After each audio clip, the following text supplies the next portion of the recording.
नमस्कार। तो आज आपकी कथा नटी आ गई है फिर से। पिछले सप्ताह मैं नहीं आई थी क्योंकि कबीर ग्रंथावली का जो संशोधित पाठ है उसका लोकार्पण था, और आज मैं आई हूँ एक कहानी लेकर आप लोगों के लिए। और ये कहानी है सूर्य बालाजी की कहानी। इसका नाम है, शीर्षक है कागज की नावें चांदी के बाल। कागज की नावें चांदी के बाल। और यह कहानी छपी है एक टुकड़ा कस्तूरी शीर्षक संग्रह में। इसके नीचे लिखा हुआ प्रेम कहानियां। और जो कहानी मैं पढ़ने जा रही हूँ, कागज की नावें चांदी के बाल, अपने आप में एक बहुत ही अलग किस्म की कहानी है। इसके लिए मुझे जब भी इस कहानी को मैंने पढ़ा तो मुझे याद आए सूरदास। भला उनसे बेहतर इस प्रेम कहानियों को कौन कह सकता था। लड़िकाई को प्रेम कहो अली कैसे छूटे। तो लड़िकाई के प्रेम की कहानी है, सुनिए। बहुत ही मासूम कहानी है और इसे हम प्रेम की किस कैटेगरी में रखेंगे, स्मृतियों का कैसा एक अद्भुत आलोक रचती है कहानी। सुने तो जाने हम लोग। तो चलिए सुनते हैं कहानी कागज की नावें चांदी के बाल। और इसको लिखा है सूर्यबाला ने। विदिशा, मुझे लग रहा है कि आप बोल रही हैं कि मैं ज्वाइन करना चाहती हूँ, वो टेक्निकल मामला है। मैं उसको इस समय कुछ नहीं वो कर रही हूँ। आप आइए, सुनिए कहानी, मुझे बहुत अच्छा लगेगा। शंभू जी नमस्कार आपको, और अब एक और दो जने और हैं, उनको भी नमस्कार।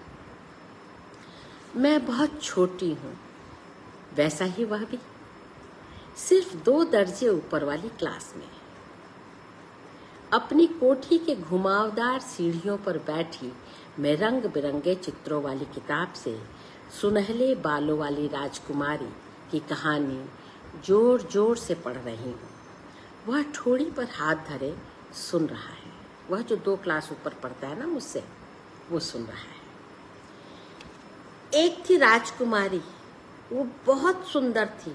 उसके बाल सुनहले थे, होते हैं क्या, लेकिन राजकुमारी थी ना, हो सकता हो।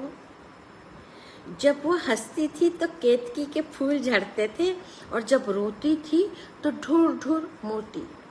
अरे तो वो तो रोती रहती, कितने मोती ढलकते, और हम तब मोतियां बिन लेते, अमीर हो जाते। छट पगले, मुझे तो केतकी के फूल अच्छे लगते, तू क्या चाहता है कि राजकुमारी रोती रहे?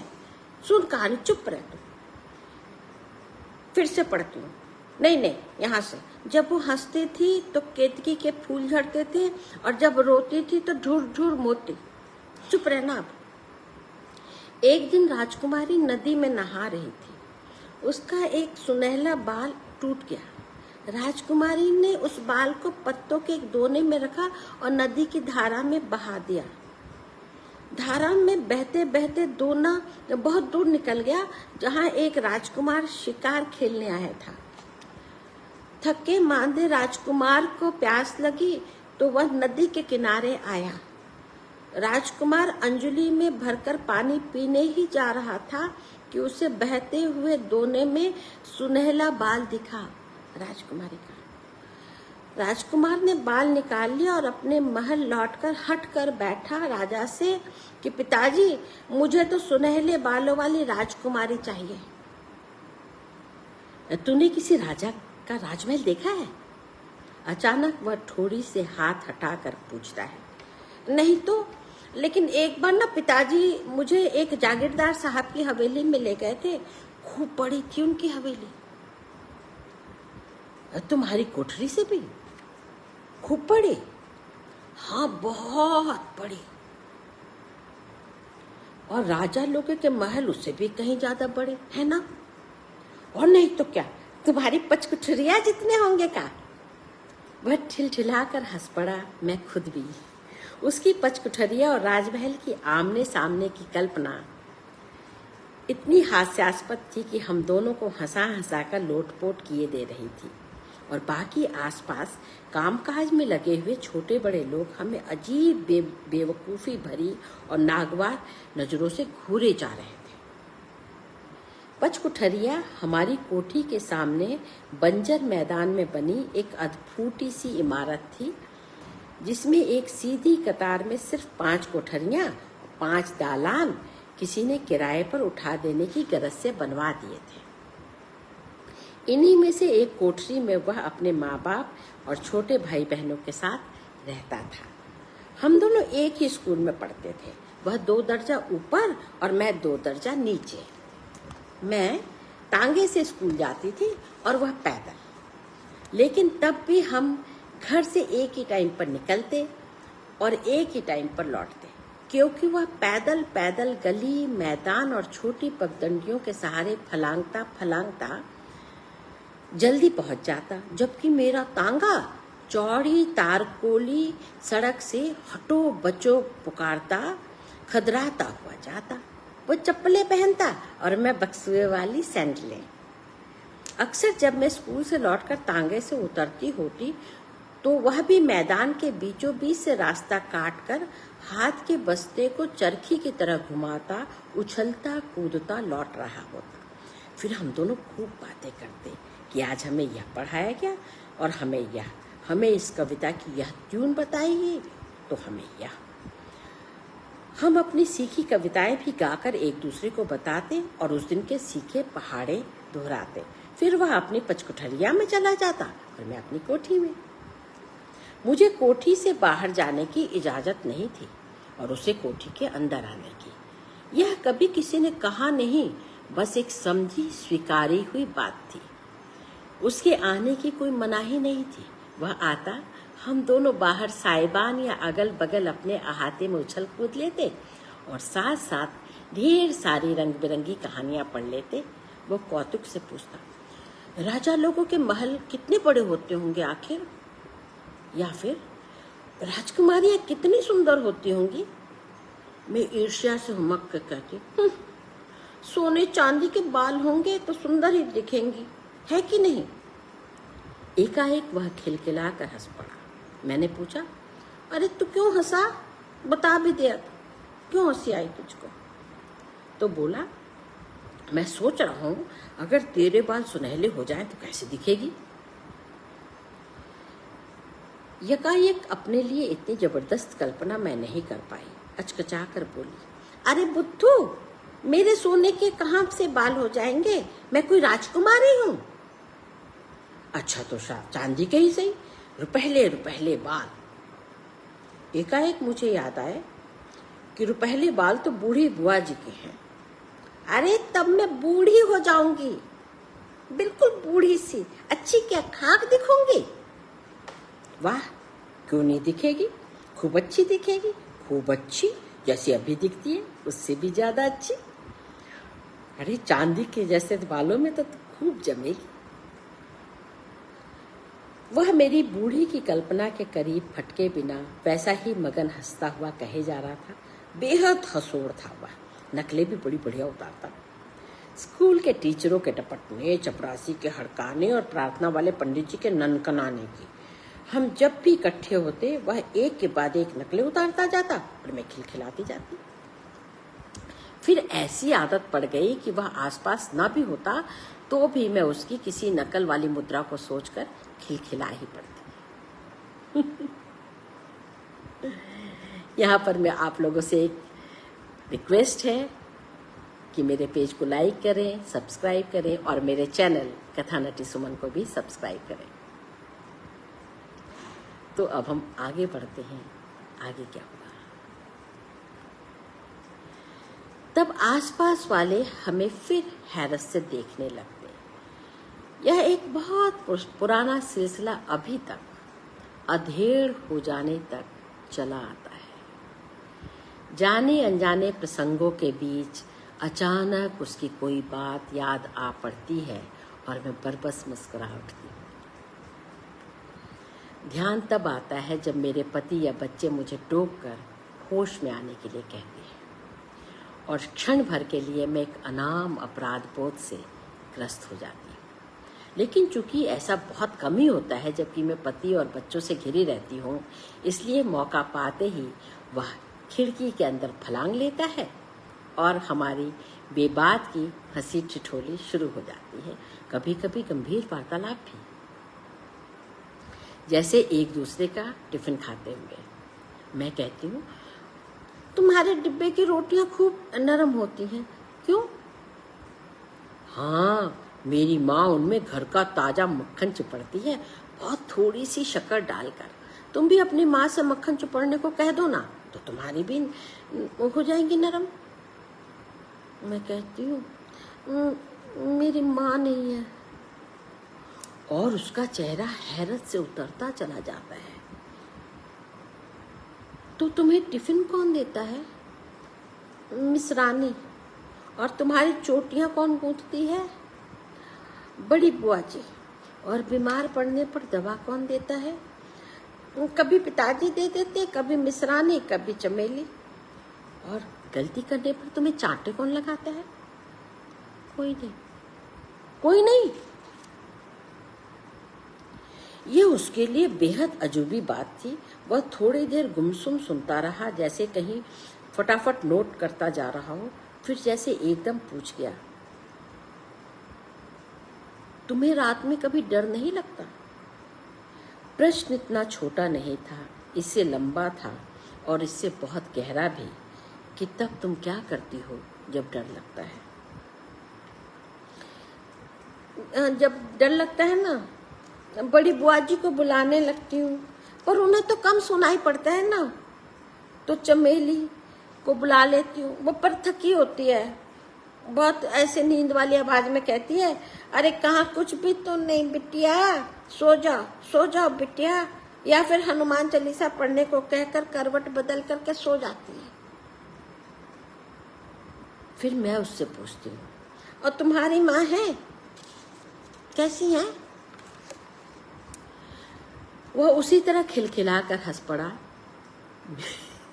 मेरी माँ, तुम देखोगी तो खूब हंसोगी। वह तुम्हारी बुआ जी की तरह सफेद छक साड़ी थोड़ी ना, एकदम लुकड़ी फुगड़ी सी साड़ी पहनती है, सिंदूर का टीका लगाए, चूल्हे में गोल गोल रोटियां फुलाती रहती हैं। क्रीम पाउडर कुछ भी नहीं उसके पास, लेकिन वह सिर्फ आधा सेर दूध से छाछ, दही, मक्खन सब कर लेती है। और फिर उन्हीं उंगलियों से हाथ मुंह सब चिकना कर लेती है।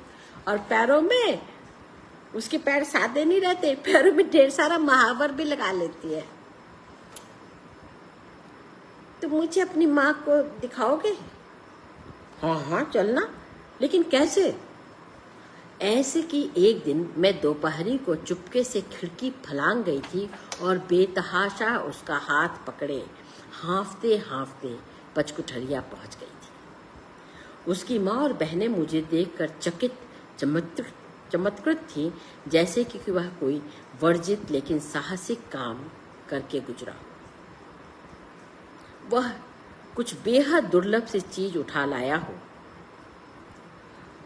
अरे यह तो राजी है, कोठी वालों की लड़की, राजरानी हो ना तुम। उसकी माँ मुझे किसी बड़ी प्यारी, कोमल और कीमती वस्त्र की तरह मुग्ध दृष्टि से देखे जा रही थी। राजरानी हो ना तुम।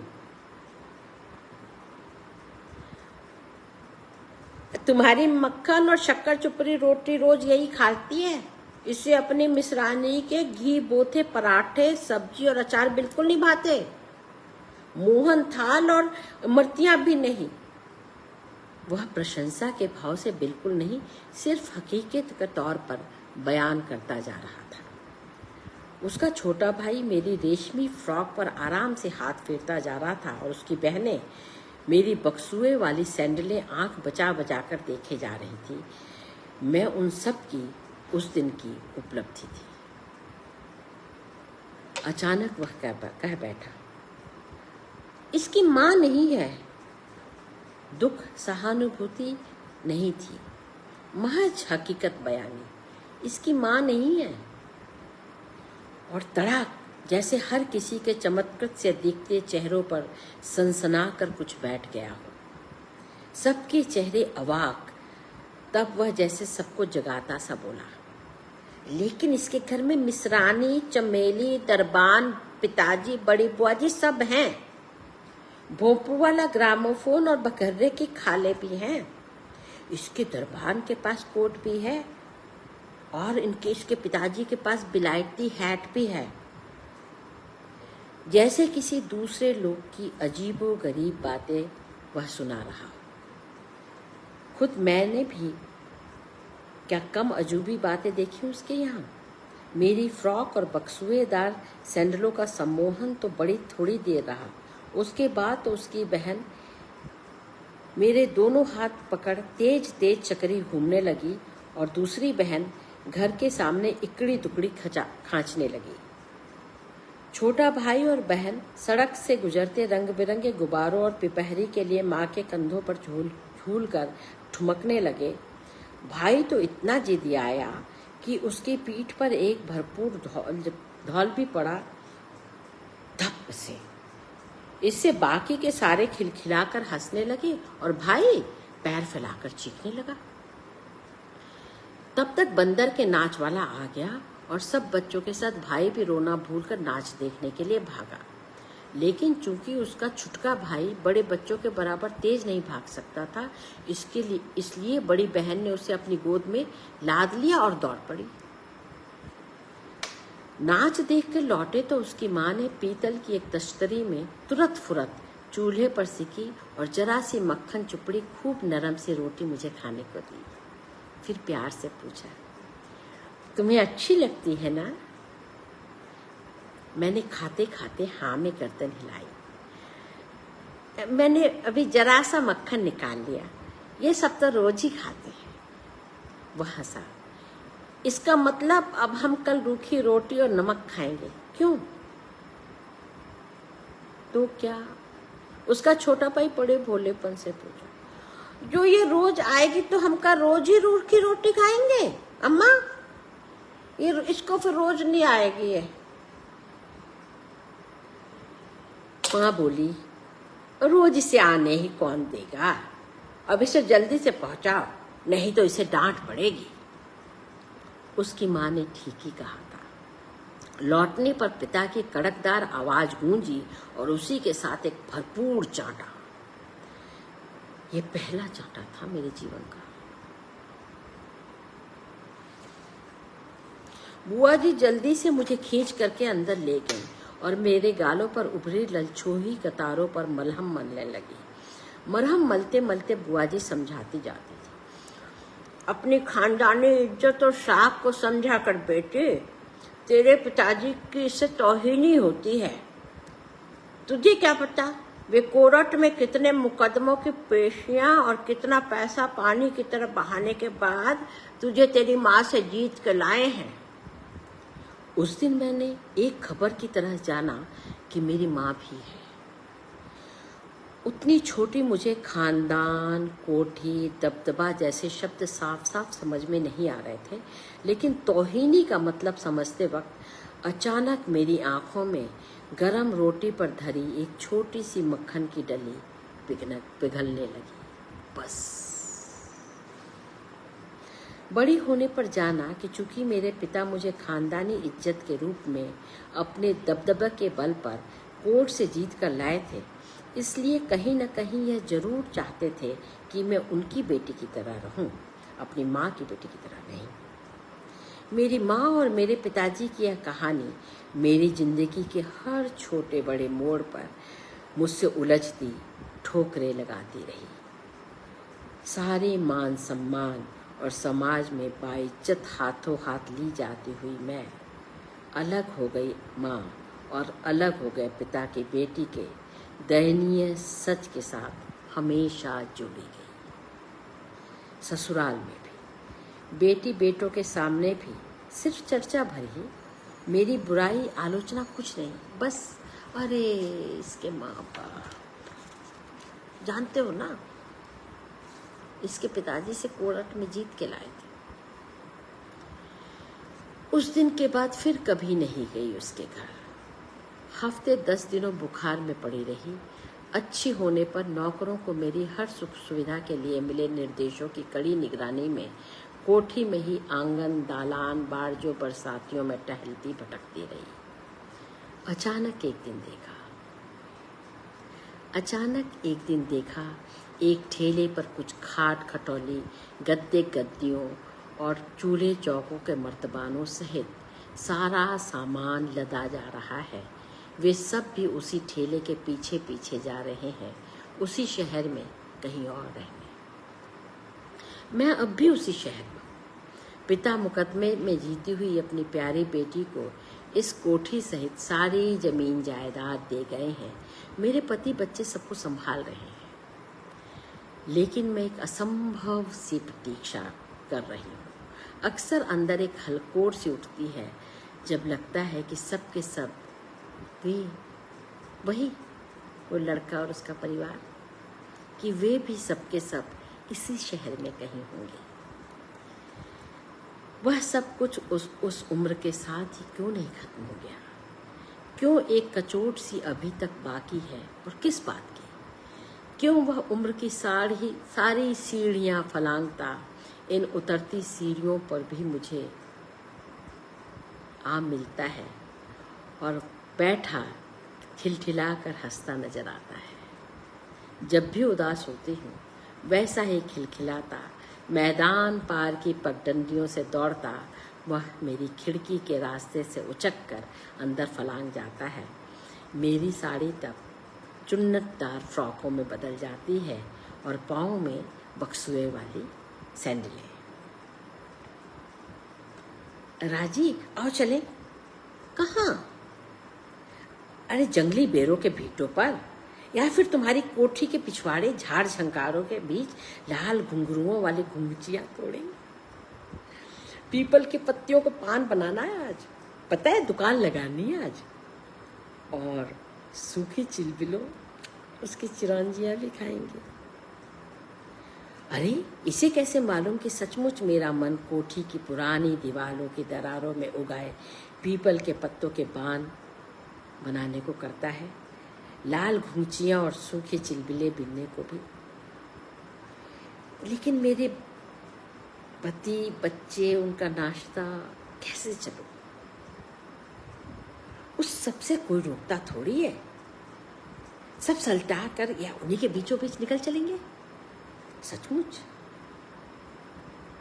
जैसे अभी अचानक शीशे के सामने खड़े होकर माथे के दाहिने किनारे में उठती सफेद बालों की एक मुश्त कतार दिखी। मन अनजाने अवसाद में डूबा है कि पीछे से वह ठिलठिलाकर हंस पड़ा है। मैं कहता था कि तू खूब अच्छी दिखेगी, खूब अच्छी, चांदी के बालों में भी। बस मैं पूर्ण विश्वस्त परम निश्चिंतता से मुड़ गई हूँ, जैसे माथी पर चांदी का ताज पहना हुआ।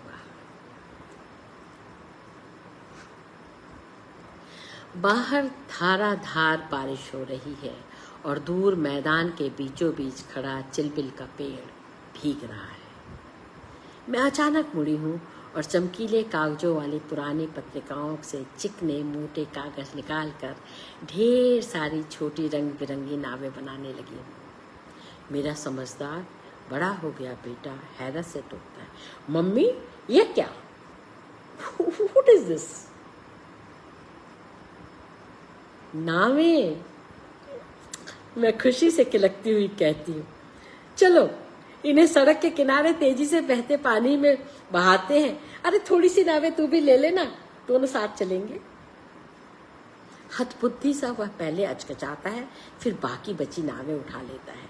नावें हथेलियों में दुबकी चिड़ियों सी चीखती हैं और बरसती बूंदों में मेरा हट रखने को ही मेरे पीछे पीछे आकर ढाल पर इकट्ठा हो तेजी से बहते पानी की धारा में एक के बाद एक नावें बहा देता है। बही जा रही है नावें। मैं माथे का पानी निचोड़ती मुग्ध उत्फुल्ल देखती हूँ। नावें चली जा रही हैं, नाचती, थिरकती, अटकती, फिर बहती तेज तेज ढलान की धार में। और अचानक एक सपना सा देखती। बरसाती बरसात का यह हलकोरता पानी ढलानों से बहता हुआ एक कोठरी के दरवाजे से जा लगा है।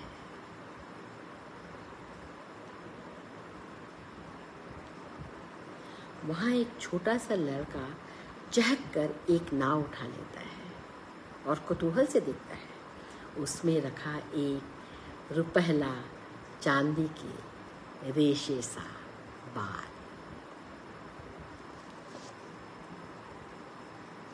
तो यह थी कहानी आज की,